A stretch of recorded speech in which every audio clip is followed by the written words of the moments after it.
36 acres లో spread అయి ఉన్న ఈ temple world largest Hindu temple.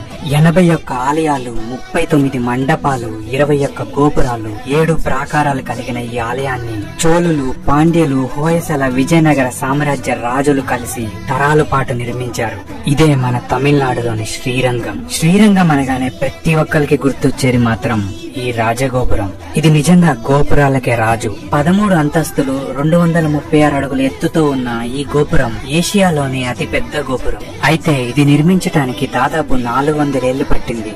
ఇంత అద్భుతంగా కలియుగ వైకుంఠంగా పిలువబడే ఈ ఆలయానికి ఒక విషాదమైన చరిత్ర కూడా ఉంది. 13th సెంచరీలో అల్లావుద్దీన్ ఖిల్జీ జనరల్ అయిన మాలిక్ కఫూర్ ఈ గుడిపై దాడి చేశాడు. ఇక్కడి భక్తులు, పూజారులు ఉత్సవ విగ్రహాన్ని తిరుపతిలో దాచి వీరిపై పోరాడారు. అలా గుడి మొత్తం రణరంగంలా మారి దాదాపు 13,000 మంది హిందువులు మరణించారు. ఇక్కడితో ఆగక మాలిక్ కఫూర్ సైన్యం బంగారు విగ్రహం కోసం వెతకసాగారు. వీళ్ళని డైవర్ట్ చేయడానికి వెల్లాయ్ అనే దేవదాసి డాన్స్ చేస్తూ సైన్యాధిపతిని మాయ చేసి గోపురం పైకి తీసుకెళ్లి చంపుతుంది. తను కూడా అక్కడి నుంచి దూకి ప్రాణాలను అర్పిస్తుంది.